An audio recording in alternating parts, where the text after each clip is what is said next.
E eu vou estar aqui do seu lado, junto com esse povo maravilhoso, para a gente reconstruir esse Brasil. Não vou te ajudar, não vou ser ajudadora.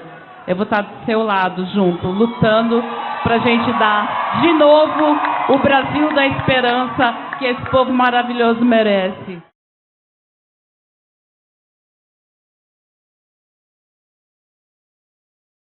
Esse não foi só um discurso de campanha. A primeira-dama, Janja da Silva, prometeu e cumpriu. Entretanto, seu papel dentro do governo vem sendo questionado pela oposição e também por aliados.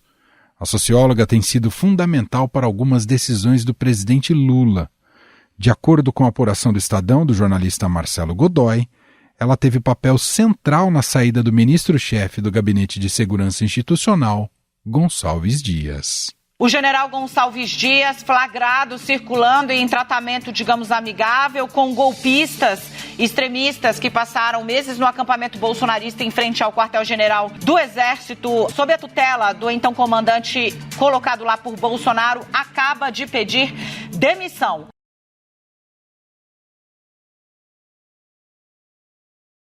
Ainda segundo o Estadão, Janja nutria uma antipatia pelo general desde a campanha de 2022.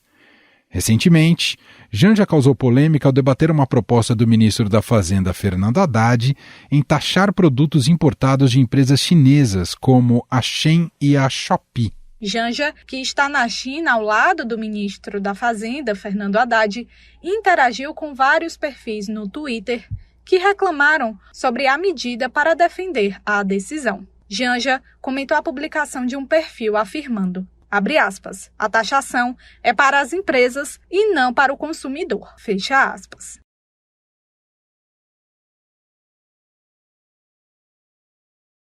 Após a repercussão negativa, Lula pediu que o ministro Fernando Haddad reconsiderasse a medida. Janja possui uma sala no terceiro andar do Palácio do Planalto, a poucos metros do gabinete do presidente. É dela também uma das vozes mais fortes no governo em relação a políticas sociais, como Bolsa Família, até a palavra final sobre ações de comunicação. Ela também está sendo acusada por fazer propaganda para Lula na Empresa Brasileira de Comunicação, a EBC. A Justiça de São Paulo determinou que a Empresa Brasil de Comunicação, a EBC, e a União se manifestem em 72 horas sobre a transmissão do programa Papo de Respeito no canal do YouTube da TV Brasil, onde a primeira-dama, Janja da Silva, foi uma das apresentadoras.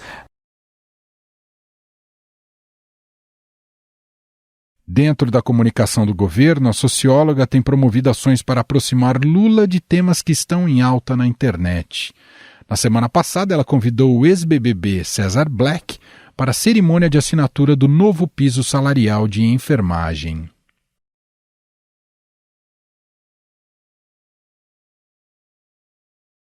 No Carnaval, peças publicitárias lançadas pelo governo tinham que passar pelo aval de Janja antes de serem divulgadas, atropelando o titular da comunicação social, Paulo Pimenta. Esse protagonismo da primeira-dama já era conhecido desde a campanha presidencial, quando a mesma despachava com a equipe no Centro Cultural Banco do Brasil. O Festival do Futuro, a nossa intenção é começar assim que termine a posse oficial no Palácio do Planalto, a gente já começar com os shows nos dois palcos, palco Gal Costa e palco Elza Soares, ali na Esplanada. A expectativa de um público de em torno de 300 mil pessoas para essa grande festa. A socióloga participou ainda das discussões para a formação do Ministério de Lula, em áreas como mulheres e direitos humanos, e sendo apontada como a responsável pela indicação de Margarete Menezes para o Ministério da Cultura. Essa conjuntura tem deixado aliados de Lula incomodados pelo fato das opiniões da primeira-dama não passarem pelos canais de comunicação do governo, como no caso da taxação de sites chineses. Janja não é a primeira esposa de um presidente com participações ativas em governos.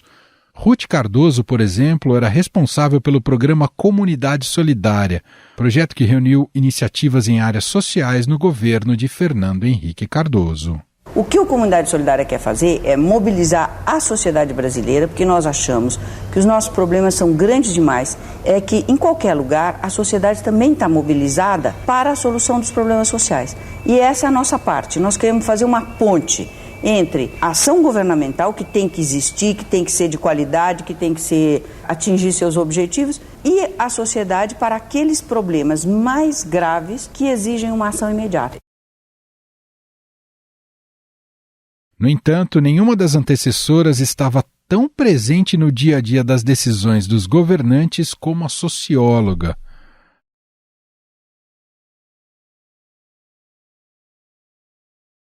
Apesar da atuação das primeiras-damas, o cargo não tem uma função formal prevista na Constituição Federal.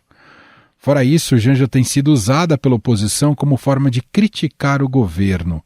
Após uma visita a uma loja de grife em Portugal, durante a ida de Lula ao país, parlamentares contrários ao presidente passaram a questionar o que eles chamam de mãe dos pobres. Além disso, a primeira-dama afirmou que tem sido o principal alvo de mentiras, ataque à honra e ameaça nas redes do governo Lula. A socióloga também foi alvo da oposição durante o Carnaval, por não estar ao lado de Lula durante as tragédias causadas pela chuva no litoral norte de São Paulo. O presidente Luiz Inácio Lula da Silva visita nesta segunda-feira o litoral norte de São Paulo, que foi atingido por fortes chuvas no final de semana. As tempestades deixaram pelo menos 36 mortos, além de dezenas de desaparecidos.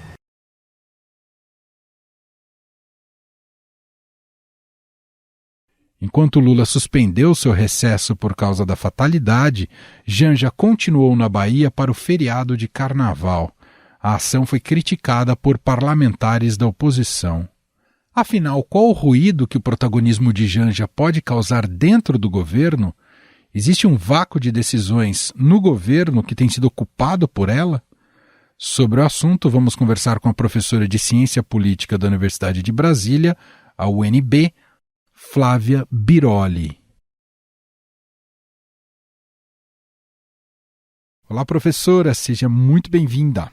Muito obrigada, prazer estar com vocês.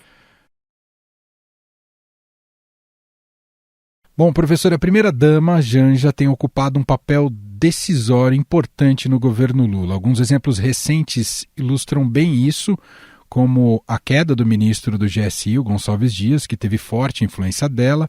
Há ainda outros casos, como a taxação dos produtos internacionais, que ela ocupou bastante o debate público e também nos bastidores do governo, e decisões estratégicas em áreas diversas, como no setor de energia, destinação de políticas sociais e principalmente na comunicação do governo. Inclusive, a apuração aqui do Estadão, do repórter Marcelo Godoy, mostra também que ela foi responsável pelo afastamento de antigos conselheiros e amigos de Lula do Palácio do Planalto. Se ela tem esse protagonismo é porque isso de alguma maneira foi legitimado junto ao presidente. Bom, professora, queria te ouvir como é que a senhora vê este espaço de poder conquistado por ela, atuando em várias frentes, nas decisões influentes aí no governo Lula. Acho importante a gente dar um passinho para trás e compreender a relevância que Janja teve em um processo muito difícil pelo qual passou o presidente Lula. Então, ela é alguém que se tornou uma companheira em um processo de enfrentamento com uma situação muito adversa, uma prisão e depois numa campanha eleitoral muito difícil. Então, Janja tem uma vivência política como alguém que é filiada ao Partido dos Trabalhadores, tem uma compreensão da política, não só como ativista, filiada ao partido, mas também como socióloga de formação, e se aproxima do presidente Lula e estabelece com ele uma relação de confiança recíproca em um período muito difícil e muito desafiador da vida dele, Então, eu acho importante a gente ter em mente que existe uma conquista ali de que ela faz parte, que é a eleição em 2022 nessas condições, que foram primeiro tão adversas e depois tão desafiadoras. Janja é uma atriz política, ela não é simplesmente a esposa do presidente Lula, E eu acho que isso gera muitas reações, E quando eu digo que ela é uma atriz política, eu digo que ela é alguém que está claramente investida de posições, de opiniões, e que compreende que esse lugar que ela ocupa não é um lugar qualquer. Então, acho também interessante pensar que tem um componente aí que envolve pensar esses espaços de poder quando não há um mandato, que é o caso das primeiras damas em geral, e não só de Janja, mas há um lugar de proximidade muito especial com alguém que tem um mandato, que nesse caso é, né, no cargo mais alto da política nacional. E essa pessoa é uma mulher. Então, existe uma questão de gênero envolvida, quer dizer, além dela ter um lugar de poder sem ter um mandato, ela é uma mulher, e nós estamos falando de uma política não só masculina, mas cujos códigos de compreensão de quem faz parte, de quem não faz parte, né, inclusive de justificação de condutas, eles são muito relacionados a uma visão masculina do que é a política, de quem pertence a esses espaços. Quer dizer, não dá para a gente entrar nesse debate sem considerar sinais de machismo associados à visão que se coloca sobre a Janja. Ela mesma tem, ou muitas defensoras dela têm feito críticas nesse sentido. Você acha que faz sentido mesmo? Tem o componente do machismo ou, no fundo, é a questão da importância que se dá à condição de primeira-dama? Eu acho que são duas coisas que elas nem sempre caminham de maneira harmônica. Uma é o fato de que Janja, como atriz política, é assim que eu a vejo, como alguém que se investiu dessa condição de sujeito político e que entende o ambiente em que está, ela é parte da disputa política. Ela é parte da disputa por espaço, ela é parte da disputa pela condução das políticas. E, como ela é mulher, isso necessariamente é atravessado numa sociedade machista e numa política de maioria masculina por uma perspectiva sexista sobre o que significa buscar esse papel. Sabe que tem um elemento que sempre é discutido no debate teórico e também empírico sobre gênero e política, que é o fato de que as ambições das mulheres, elas não são vistas da mesma forma que as ambições dos homens, né? Então, algumas das reações que eu tenho visto me parecem explicitar uma questão assim não dita do tipo: por que esta mulher está reivindicando para si tanto espaço? Por que esta mulher está reivindicando para si tanta influência, né? E é isso, de novo, né, junta duas pontas que nem sempre vão harmonicamente. A disputa pelo poder, legítima do meu ponto de vista, e o fato dela ser uma mulher. Dá para traçar paralelos com a trajetória que a Janja tem desempenhado até aqui, com o que a gente viu na Argentina com o peronismo, professora? É interessante porque a gente na América Latina tem uma longa tradição de relevância de mulheres que têm o seu espaço, em princípio, associado a um homem político e a uma liderança do executivo, né? Acho que isso é interessante de se observar. Se você me permite, tem uma questão aí que eu acho que é interessante a gente ter em mente, que é que as mulheres tiveram muita dificuldade na América Latina de fazer caminhos para os espaços político-institucionais semelhantes aos dos homens. Os partidos políticos até hoje são muito hostis às mulheres, né? E o Brasil é um caso disso. Nós estamos, assim, até hoje na lanterninha dos índices de representação política feminina na América Latina. Então, dá até para a gente pensar que existe uma forma aí, que mulheres que gostam de política, que de repente poderiam ter caminhos mais autônomos, elas encontram no fato de que estão envolvidas, casadas, com homens que são lideranças políticas reconhecidas, uma maneira de fazer política em uma região e em países nos quais isso tem sido muito complicado para as mulheres, né? Então, acho que esse é um dado que a gente tem. A América Latina tem grandes mulheres, né, que ocuparam o papel de primeiras damas e assim alçaram voo para a política. Se a gente pensar um pouco também no papel da Cristina Kirchner, né, enfim, fez uma trajetória ali parceira do Néstor Kirchner, mas é interessante observar, né, que assim, aquele lugar ali como companheira de Néstor foi parte da construção da trajetória política dela, e a gente teria outros exemplos se a gente quisesse.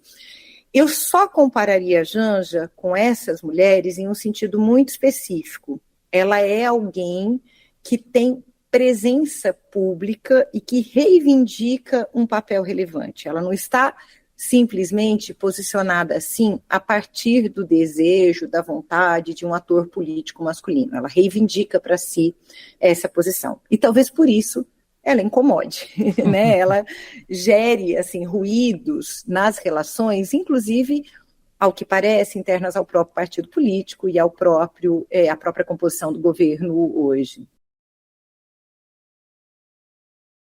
Na sua visão, Lula tem que ser transparente o tamanho desse protagonismo dela nas decisões de governo junto à população? Eu acho que uma resposta para esses questionamentos sobre qual é o papel de Janja foi dada quando se criou o Gabinete de Ações Estratégicas em Políticas Públicas, que é hoje chefiado por ela, né? Resposta em que sentido? Bom, hoje ela tem um cargo, esse cargo não é remunerado, porque ela é familiar do presidente da República, né? Ela é casada com o presidente da República, mas ela tem um cargo, e isso justifica que ela tenha um gabinete, né, no Palácio do Planalto, no mesmo andar em que fica a presidência da República, né, o gabinete em que despacha o presidente Lula, e também justifica algo que tem sido bastante dito, que é que ela transita entre ministérios, ela tem tido posições, talvez em alguma medida influência, sobre políticas públicas em diferentes assuntos. Então, o próprio nome que foi dado ao gabinete, né, então, ações estratégicas em políticas públicas, ele não limita a ação de Janja, por exemplo, a uma agenda como a da igualdade de gênero, que é relevante para ela, ou a uma agenda específica de políticas sociais, mesmo que não fosse assistencialista, né? Então, me parece que o presidente Lula já procurou responder com essa nomeação. Essa nomeação, eu não conheço os detalhes, mas eu acredito que ela tenha sido pensada como uma resposta ao público. Mas é claro que isso não significa que todas as conversas, todas as participações em reuniões sejam justificadas. Mas será que elas deveriam ser? Eu pergunto, porque, olha, a gente tem coisa muito mais complicada na política, que aí sim deveria ser explicada, né? Que não é alguém que tem posições claras e que está ali aconselhando o presidente, mas, sei lá, é alguém que está ali representando o interesse de uma empresa privada, como a gente viu tanto nesses últimos anos, né? Então, não é disso que se trata aqui, né? Aqui não há, do meu ponto de vista, uma usurpação de espaço público. Há um exercício de influência que é parte da política, né? Uhum. E ela é visível no processo de campanha do presidente Lula. Acho muito difícil que alguém tenha votado no presidente Lula sem conhecer Janja, né? Assim, para dar um exemplo assim de como a informação circula. Acho muito difícil que alguém tenha tido qualquer informação, imagem sobre a posse e não tenha visto Janja, né? Então, para dar alguns exemplos, não é alguém que está ali numa missão que não tem visibilidade ou até, eu diria, accountability pública em termos simbólicos, de que agendas são caras a Janja, né, e como elas vêm a público na circulação que ela está tendo no governo. Agora, um ponto como em qualquer contexto em que há disputas políticas, é preciso azeitar as relações. Se, por exemplo, tensões com ministros passam a ser algo que se torna mais agudo por conta da atuação dela, como em qualquer atuação política de outros, né, membros do governo, é preciso azeitar, é preciso compreender que efeitos estão sendo produzidos. Então, a gente pode, talvez, dividir a nossa análise em duas entradas. Uma é legítimo que Janja circule e que ela procure, a partir das posições que tem e do compartilhamento da vida com o presidente Lula, exercer influência? Do meu ponto de vista, é legítimo, não há nada de errado nisso, é visível num sentido público republicano.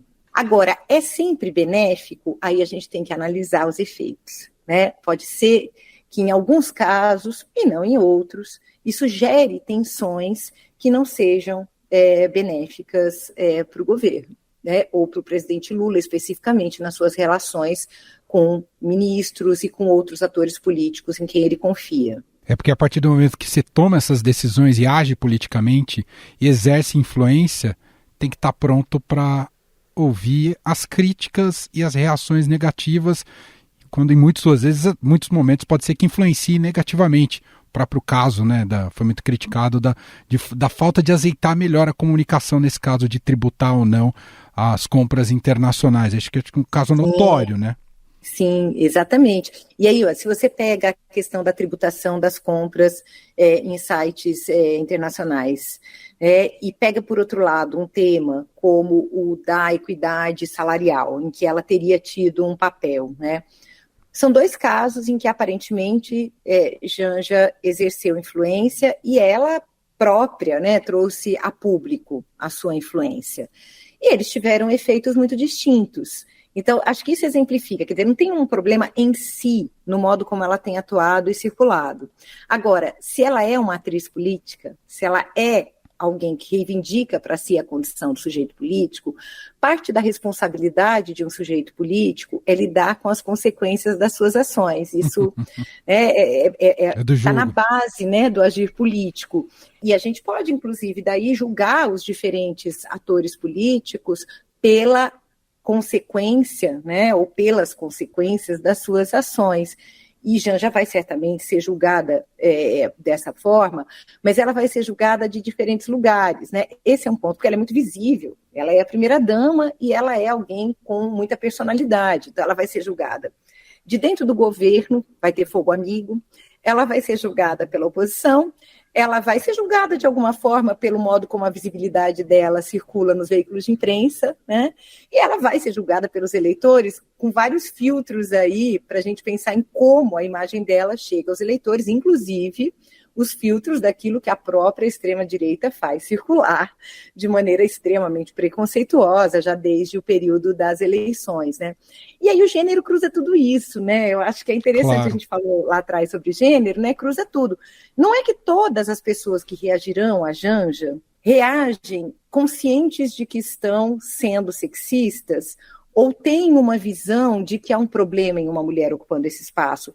Mas a gente pode pensar em que narrativas vão circulando e como elas são atravessadas, né, por valores que evocam hierarquias de gênero e evocam muito essa ideia do não pertencimento das mulheres a espaços de poder, né, da não legitimidade do exercício de influência. E ela está enfrentando essas visões convencionais. Eu acho que esse é um ponto interessante também da gente pensar, né? Como enfrentar visões convencionais sem tensionar as narrativas, sem tensionar certas relações, né? Então, nem sempre também as tensões, elas são um problema em si, né? Eu acho que a questão é lidar com as consequências de diferentes ações e observar em contextos específicos, né, que efeitos essa circulação, essa influência tem produzido. Talvez ainda seja cedo para dizer se ela será candidata ou não, mas ela já tem, digamos, atraído capital político para isso, não, professora? Acho que é cedo para pensar se esse capital político ele se transformará em capital eleitoral, ou mesmo se é isso que ela deseja, né? Perfeito. Mas capital político, sem dúvida, né? Porque, assim, o capital político ele pode ser mobilizado de diferentes formas, né? Então, por exemplo, a gente pode dizer que a primeira-dama, Michele Bolsonaro, mobilizou capital que foi vantajoso para o presidente e candidato em 2022, Jair Bolsonaro, né? Por enquanto, isso não foi ativado como capital eleitoral, né? Aí, se ela se candidatar, será que isso vai ter relevância enquanto capital eleitoral? Provavelmente sim. Eu veria de forma semelhante, embora sejam pessoas completamente distintas no modo como estão ocupando esses espaços, o papel de Janja hoje no que diz respeito ao que é adicionado à sua trajetória. Certamente ela tem capital político hoje já adicionado. Só a visibilidade que ela tem, como eu dizia, quem votou em Lula conhece Janja, e ela assume uma identidade nesse momento que é muito interessante, de alinhamento com uma visão democrática, uma visão de gênero mais igualitária, uma visão mais aberta sobre diversidade, né? Um compromisso com justiça social, tudo isso está codificado nela, nas falas dela, nas aparições públicas dela. Então, é um capital político num certo campo político, e isso pode se converter em capital eleitoral no futuro. Perfeito. Só te fazer uma última pergunta. Hipoteticamente, se a gente tivesse uma presidente, a gente já teve Dilma Rousseff, mas era um ex-marido, como é que a senhora imaginaria um papel de um primeiro, não sei nem como chamar, seria primeiro cavalheiro? Você acha que o machismo também impediria que ele tivesse uma influência, exercesse uma influência no poder? Bom, Dilma foi muito interessante, né, ao assumir a posição ali de candidata e depois de presidenta eleita, numa situação em que o ex-marido, ele era visível, né, porque eles mantêm uma relação forte de amizade, então isso já rompe um pouco com visões convencionais sobre o que significa o casamento, a separação, né, e o papel da mulher separada, né? No imaginário convencional, a mulher separada, ela está ali amargurada, ou desejando de volta o marido, ou com muita raiva daquele marido. Bom, Dilma tem uma trajetória autônoma e um ex-marido que é um grande amigo. E ela traz a filha, o genro, o neto, para várias situações de visibilidade pública, né? Então é uma configuração das relações familiares e da presença da mulher na política que corresponde a mudanças sociais das últimas décadas. Eu trabalho com esses dados, é muito interessante, quer dizer, aquilo ali é uma espécie de janela para a gente ver as mudanças que aconteceram a partir da política. Mas a gente teve janela para ver também a resiliência de conformações mais tradicionais, quando a gente, por exemplo, observou o tipo de visibilidade construída para Marcela Temer, no período Temer, né? Para ter um contraponto. Uma mulher na presidência com um companheiro, um marido, provavelmente seria vista como alguém, como são vistas governadoras por aí, prefeitas, influenciada pelo marido.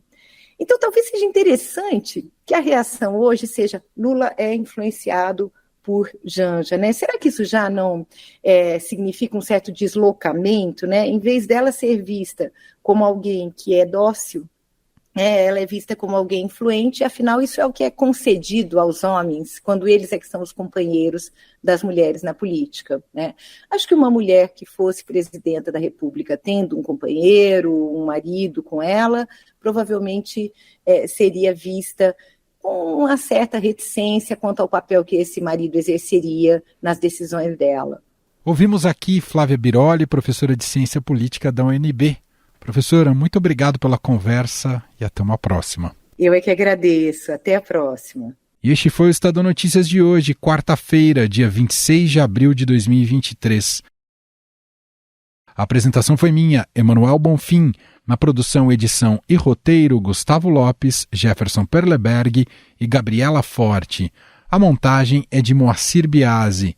E o nosso e-mail, podcast@estadão.com. Um abraço para você e até mais.